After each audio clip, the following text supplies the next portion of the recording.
2025 भर्तियों का वर्ष आज ही सुनिश्चित करें अपना सिलेक्शन और डाउनलोड करें तैयारी कर लो ऐप। देखिए, शहीद स्मारक पे आज से करीब 43-44 दिन पहले हमने आंदोलन का आगाज़ किया, शुरुआत करी और लगभग 40 दिनों से धरना स्थल पर रेगुलर बैठे हम लोग। बीच में ऑपरेशन सिंदूर के समय 5-6 दिन इसको डेफर किया था आंदोलन को। एसआई भर्ती को एसआई भर्ती को रद्द कराने, पेपर लीक जो माफिया है पेपर लीक कराने, उनको सलाखों के पीछे डलवाना, जितनी भी भर्तियाँ जो संदेह के घेरे में उनकी जांच, रीट लेवल फर्स्ट की सीबीआई जांच और आरपीएससी के पुनर्गठन को लेके ये बड़ा आंदोलन राष्ट्रीय लोकतांत्रिक पार्टी ने संघर्ष समिति के साथ मिलकर किया। और इस आंदोलन के दौरान हम रात को भी आप देखोगे 11-12 बजे तक यहाँ बैठते हैं। मैं धन्यवाद दूंगा आरएलपी परिवार और तमाम नौजवानों का कि आप कंधे से कंधा मिलकर लड़ाई लड़ रहे हो।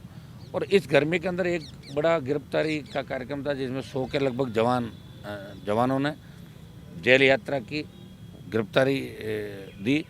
और 25 मई को जो युवा आक्रोश रैली थी उसमें 1 लाख से भी ज़्यादा संख्या में आके नौजवानों ने देश में संदेश दे दिया।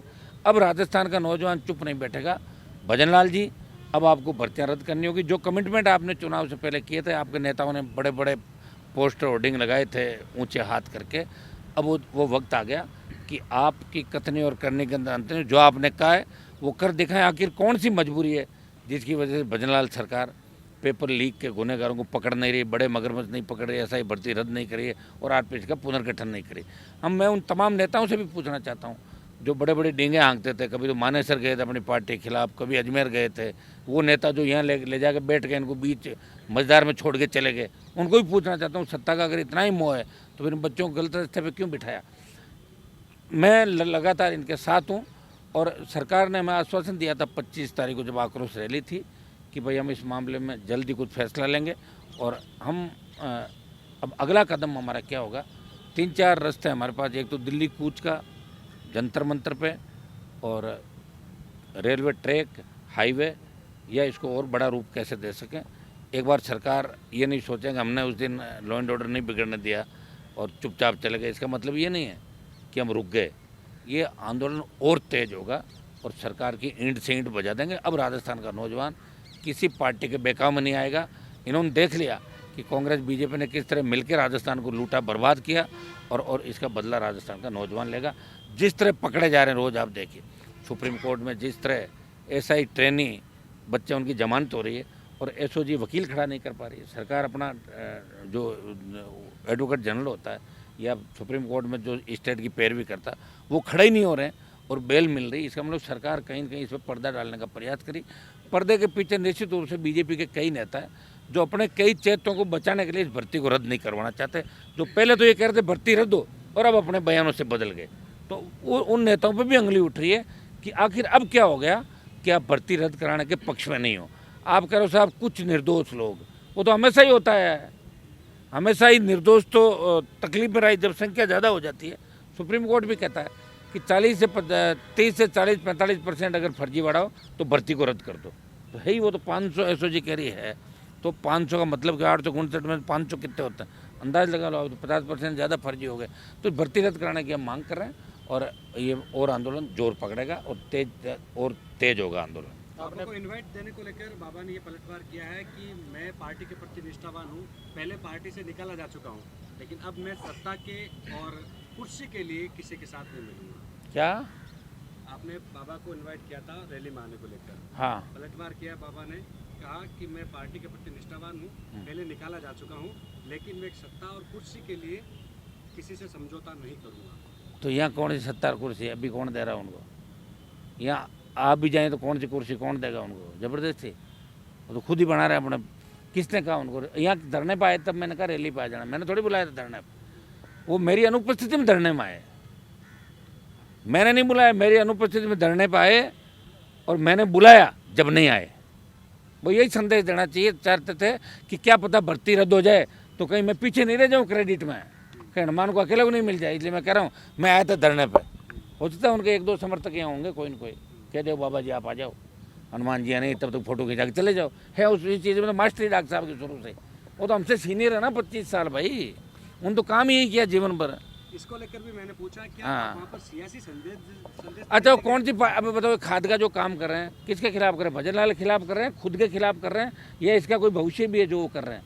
अभी तक कोई आज तक वो काम हुआ क्या उनसे? पूरा आधा काम करके छोड़ देते हो। कभी पूरा जीवन में किया तो बता दो, मेरे साथ लड़ाई लड़ी, पूरी लड़ी क्या? आधी लड़ाई छोड़ के चले गए थे। उनका काम ही है, एक बार मामला उठाएंगे फिर खत्म कर देंगे मामले को। अब क्या प्लानिंग हो तो उनसे ही पूछो, क्या कि ये बात छेड़ के क्यों छोड़ते हो? मेरी बात सुनो, मेरे जीवन का अलग उसूल है, उनका अलग है, उनके अलग इलाके हैं। वो तो सुबह शाम तो पूरा अपना इलाके में घूम के शाम को आ जाते हैं। मैं मेरे उन इलाकों में घूमने जाऊँ ना जहाँ मेरा प्रभाव है, तो 3 दिन लगते हैं, 1200 किलोमीटर दूर है। अब उनका क्या कि वो बात, चूँकि एसआई भर्ती के अंदर जो किरकिरी हुई है वो बीच में छोड़ के चले गए, उसके बाद वो काफ़ी इस बात के अंदर नहीं करें, जो चुपचाप धरने पाए। बुलाए जब आते हैं रैली के अंदर, यहाँ किसने बुलाया? धरना तो मेरा ही था। मेरे धरने पे क्यों आए? मैंने आमंत्रित किया उन धरने पे। जब आके गए तो रैली में भी आ जाते। मैं तो नहीं आया उनके धरनों पे कभी। जब बीजेपी का झंडा लगा तो खूब मैं नहीं आता था। मैं मेरी अलग से करता हूँ, मैं किसी के साथ नहीं चलता और किसी के भरोसे भी नहीं हूँ। कोई बाबा के भरोसे लड़ाई नहीं लड़ रहा हूँ मैं, दिमाग से निकाल लो आप लोग। न कोई बाबा के भरोसे लड़ रहा हूँ, न सचिन पायलट के। मैं तो उनको याद दिला रहा हूँ कि आपकी कथनी और करनी में कितना अंतर है। मानेसर सरकार गिराने को चले गए थे पायलट साहब, और अजमेर चले गए थे आरपीसी। अब क्या हो गया? किससे डर लग रहा है आपको? या बीजेपी में जाना चाहते हो? क्या कारण है बताओ? राजस्थान की जनता जानना चाहती है आपसे। गुर्जर समाज हमारा भोला राजस्थान का, इसलिए यहाँ के मजबूत नेता तैयार नहीं कर सके ये, या आपको झेल रहे हैं बाहर से आए हुए आदमी को। और डॉक्टर साहब आपके भी जमाने चले गए, अब वो गए बात है। मैं तो गए, वो तो भाई समय होता है। मैंने ये पूछा हाँ, आप क्यों गए? हाँ। उन्होंने कहा कि आंदोलन को बच्चे हिंसक ना कर दे, इसलिए समझाने के लिए गया था। अच्छा, आपसे ज़्यादा क्या समझदार बैठे हैं वहाँ पे, और आपसे बड़े बड़े आंदोलन कर लिए। आपने 50,000 की रैली करी, हमने 5-5 लाख की कर ली। आपसे 10 गुना 20 गुना ज़्यादा ताकत है हमारे पास राजस्थान। आपने बताया जंतर मंतर रेलवे सड़क आई, कब तक जाम करने, कब तक करेंगे? अब जल्दी कर देंगे ना, अभी तक वेट क्यों कर रहे हो? आपने रैली कर ली, इसका भी रिजल्ट आया? रिजल्ट आया ना, कैसे नहीं आया? दिल्ली तक हलचल मच गई, अभी आगे सारे बिखर गए, इधर उधर भाग रहे हैं सब अपनी दुकान समेटने में। रिजल्ट इतना है कि कांग्रेस वाले एक ही हवाई जहाज में सवार होकर डरते हुए बाड़मेर चले गए, वो 2,500 की भीड़ नहीं कर पाए। ये रिजल्ट ही और क्या? डर दोनों तरफ है ना, कांग्रेस को भी और बीजेपी को भी डर आरएलपी से। तो रिजल्ट तो आ ही रहा है। अब एक दिन में तो रिजल्ट कैसे आएगा? समय लगेगा। लेकिन हम कौन से चुप बैठ रहे हैं? ये तो लंबा चलेगा आंदोलन, और हमें किसी की आवश्यकता नहीं। वो तो मैं उनको याद इसलिए दिलाता हूँ कि उस समय वो बार बार ये कहते थे कि हनुमान जी यहाँ नहीं आए, धरना तुम्हारा, झंडा बीजेपी का। क्यों आएंगे हनुमान जी? और जब तुम यहाँ आए तो मैंने रैली में बुलाया, आना चाहिए आपको। अब जानता है, राजस्थान की जनता जान चुकी भैया सबको, कौन कैसा, कब कौन किधर निकलेगा। गए जमाना है। रायका के बेटे बेटी को जमानत मिली, उसको लेकर कहा कि सरकार की कमजोर पैरवी के कारण ये मैंने कहा ना इसको लेकर 100%। किसने कहा? बाबा ने। अरे वो तो ऐसे ही कहता है, बाबा को आप ही चलाते हो ज़्यादा, और तो कोई सीरियस लेता नहीं। बाबा एक 8 तारीख को आपकी लोकसभा सीट पर सबकी नज़र है। वहाँ पर 2 बड़ी सभाओं को लेकर कहीं ना कहीं समाज में 2 समाजों के बीच द्वेष की भावना हो रही है। हालांकि एसपी ने ऑर्डर जारी किया है, धाराएं लगाई है। क्या कहें? क्या मामला है? कोई आपके बयान को लेकर, जो इतिहास को लेकर आपने जो बयान दिया था, हाँ, उसको लेकर। नहीं उसमें लेके क्या 8 तारीख तो मैं यहीं बैठा हूँ, रोज़ तो यहाँ तो बैठा हूँ मैं बयान देने के बाद। तेजस कलेक्टर सेना ने के लिए आदेश निकाला है, वहाँ पे किसी तरह की कोई आप रैली नहीं कर सकते, किसी तरह की कोई सभा नहीं कर सकते। कौन कर रहा है रैली? एक तो क्षेत्रीय करनी सेना का आह्वान है, दूसरा तेजस सेना का आह्वान। मेरे को जानकारी नहीं। 8 तारीख को मैं मेरे आवास पे हूँ, मेरा जन सुनवाई का कार्यक्रम मैं पहले से दे दिया था मैंने। वहाँ जनता से रूबरू के सुनवाई करूँगा 8 तारीख मेरे आवास पे नागौर। हनुमान जी, आप जिस तरीके से लगातार यहाँ पर जुटे हुए हैं और लोगों को भी करें, आपने जन आक्रोश जो रैली है वो भी निकाला, जिसके कारण से ऐसे भर्ती हमलों को लेकर निकला था। अभी धीरे धीरे जो समर्थन वो भी बढ़ रहा है आपका, जो लोग आपके साथ जुड़ते हुए हैं, जैसे कि राष्ट्रीय कई जो लोग हैं जो आप जुड़ते हुए नजर आ रहे हैं इस मामले में। भर्ती रद्द नहीं हुई तो भजन लाल जी चले जाएंगे यहाँ से, बता दिया ना मैंने आप।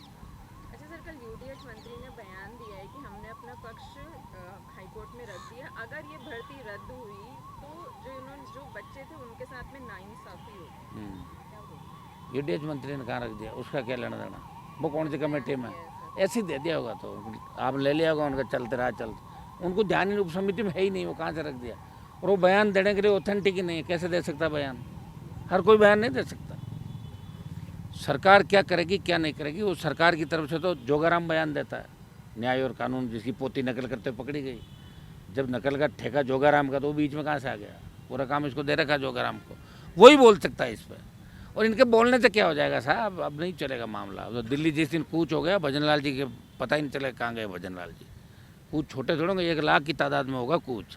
दिल्ली की ओर। हिल जाएगा सारा दिल्ली का सिस्टम। पहले भी हमने हिला दिया था दिल्ली को, फिर हिला देंगे। इसमें तो जीत करा के ही मानेंगे। अगर हमें किसी की आवश्यकता नहीं, किसी नेता की, और हमारी नज़र में राजस्थान में कोई नेता है ही नहीं, ज़्यादातर दलाल बचे हैं। नेता भाग गए, छोड़ के मैदान।